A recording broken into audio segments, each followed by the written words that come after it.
Hello everyone and welcome back to The Man's Kitchen. I am your host, James the Food Man.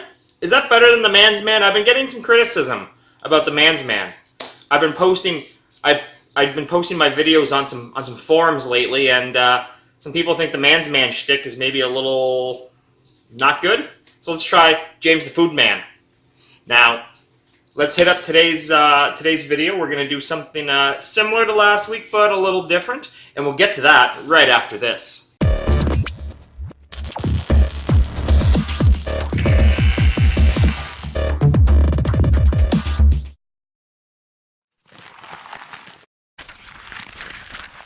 Alright, we're back from that intro, and if you like today's video, hit the like button. If you like my channel, hit that subscribe button.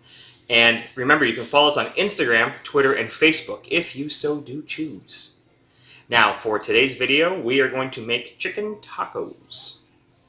Now, like I said before the intro, I've been posting my videos on some forums, and if you're watching this video, odds are that might be where you saw this, and that's why you're here. And last week, on one of the forums, I got some criticism. First off, one, for a Hispanic-looking dude, his chicken quesadilla sure is lackluster. I am not Hispanic. I am Canadian of Scottish and French descent. Not Hispanic. Second off, not that there's anything wrong with being Hispanic. I love Hispanic people. I love all people. I don't want to get in trouble with anything I'm going to say. Second off, last week was about using leftovers. This week is not. And one of the comments I saw in another forum was about pulled chicken and how much they love using pulled chicken in their quesadillas. So today we're going to use pulled chicken for our chicken tacos. And it's not just pulled chicken, it is my wife's pulled chicken recipe. So I'm going to show you all the ingredients we're going to use coming up next.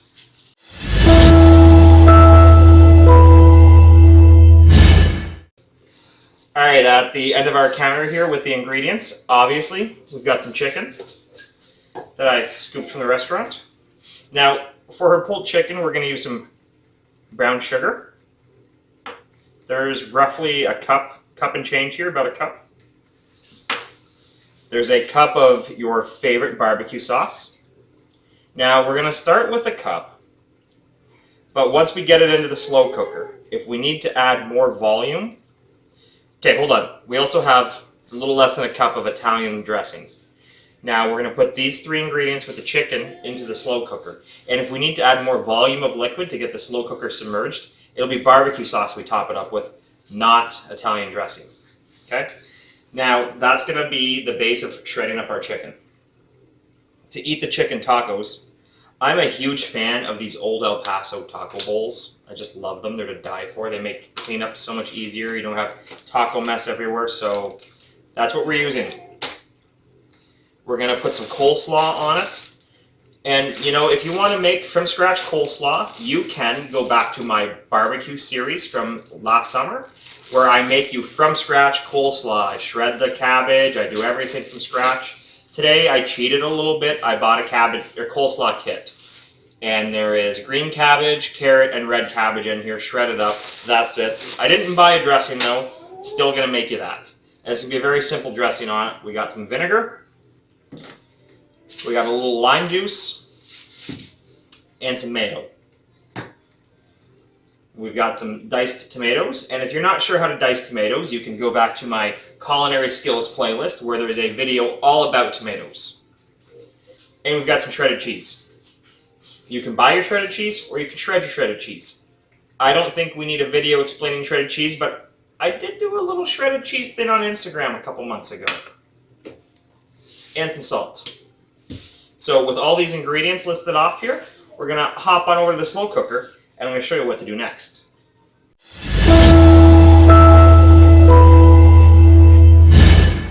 Alright guys, we got the slow cooker insert here on the counter. Just want to double check.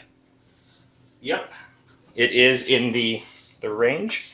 So we're going to put our brown sugar in. Italian dressing. And we're going to start with a cup of barbecue sauce. Okay. I'm going to grab a spatula to make sure I get it all. Now, I got an interesting story about this slow cooker, this very specific slow cooker.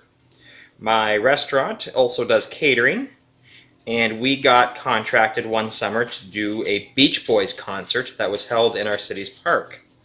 Now, I think there was only one original member that day, and it's funny, two of them have the rights to use the name the Beach Boys. So the Beach Boys were playing here, and the Beach Boys were also playing live in England on the same day. Kind of funny. Now, everyone else at work that day did the appetizers for the VIP tickets that were at the front of the park, and I got saddled doing the dressing room for the band. And boy, did they have a lot of demands, which, you know, everything was very reasonable, just a lot of stuff.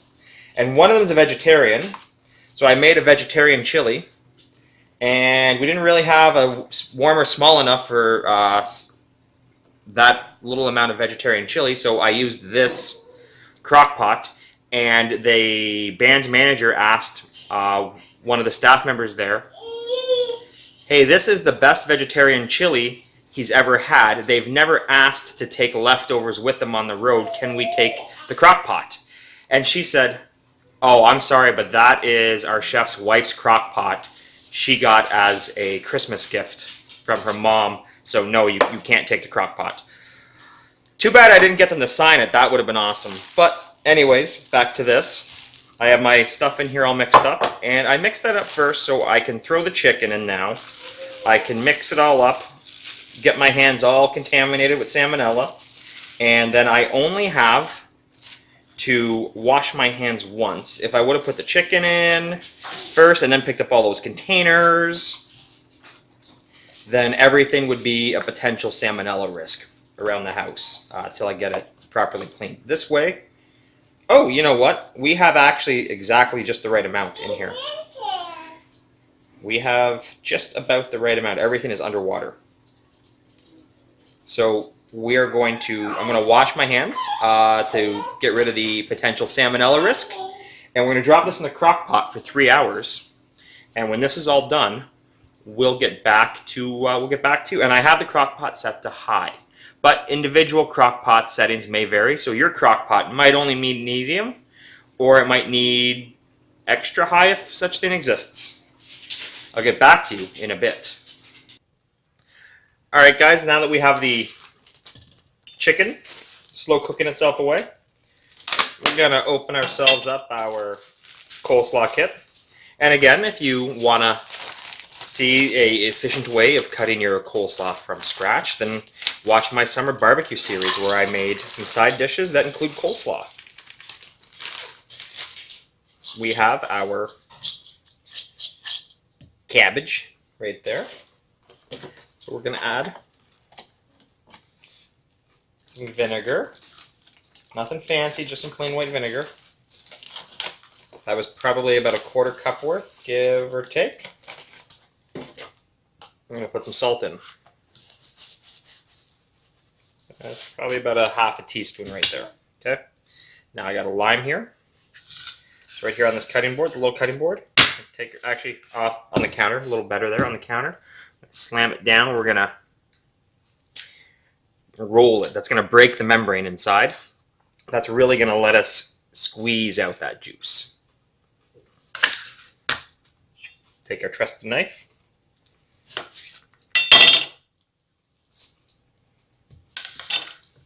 Put all that juice in there. Okay, and the reason we're going to use the lime juice in here is because it's tacos. If this wasn't tacos, then I would probably skip the lime juice. Okay. And the last thing we're going to do, because the wife loves a creamy mayonnaise, is we're going to use some mayonnaise. And of course, if you want to go to the store and buy yourself some coleslaw dressing, there is no judgment here in the man's kitchen. Whatever you do, because everyone has different budgets to work with, and everyone has different amounts of time that they have to work with.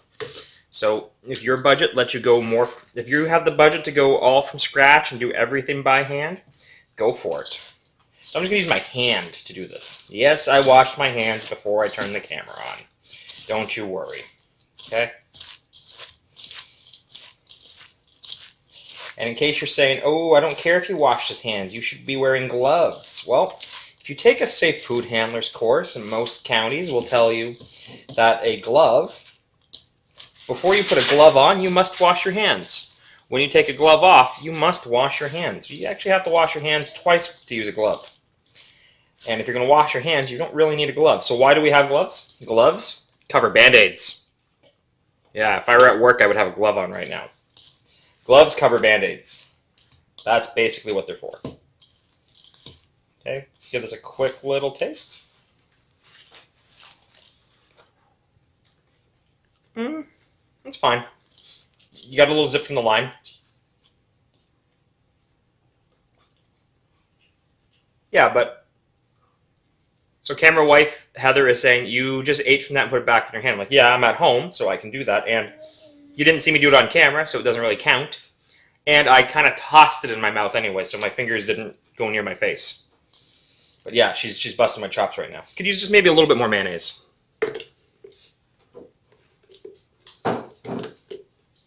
There we go. So I got about a quarter cup worth of mayonnaise in here. Maybe half a cup worth of mayonnaise. Okay. Now we're going to assemble our tacos and see what kind of awesome flavor we have. Okay, I got my plate here. I have 3 of my taco bowls here. Now I'm not going to lie to you. The chicken I put in that slow cooker is still slow cooking. But through the power of YouTube, I have some already made. And what I'll do for you, because you're probably saying, but James, how do I pull the chicken? Don't worry, I will pull the chicken, I'll film the camera when I do it, and we'll pop that up over on Instagram. Now, to fill these, we're going to put some chicken in here.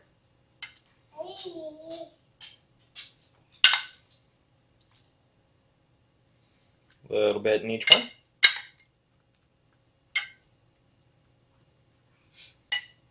Okay, I'm going to use up all the chicken, because that's all there is till that slow cooker's done. Now we're going to grab some coleslaw.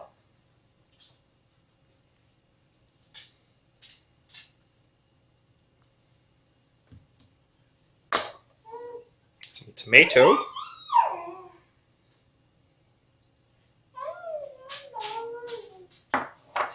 Shredded cheese. And you can layer on whatever toppings you like. These are the toppings that I like. If you want to put some sour cream in here, that'd be fine. You wanted to put some blackened chicken, some slice of blackened chicken. You can use the blackened chicken salad recipe that I posted last summer. And you can use that chicken in here, slice it up. A little lime juice to finish here. And we'll taste this up coming up next.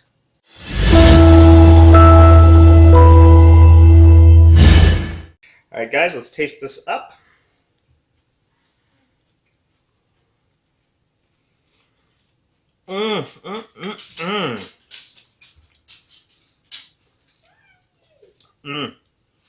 I got a good balance of acidity from the lime juice.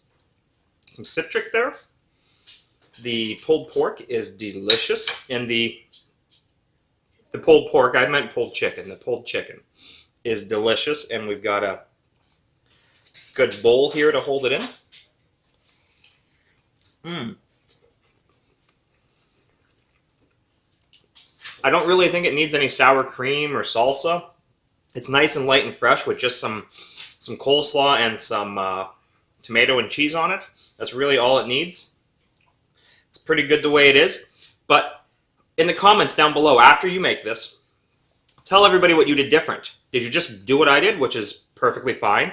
Or did you add some guacamole or some sour cream? Did you use pork instead of chicken? Did you use sliced chicken? Let us know how you like them down below. Thanks for watching The Man's Kitchen. Remember, I'm your host, James the Food Man, or The Man's Man. I'm not sure which you like better. Remember to like this video, hit the subscribe button, and follow us on Instagram, Twitter, and Facebook. And I'll see you back in The Man's Kitchen soon enough.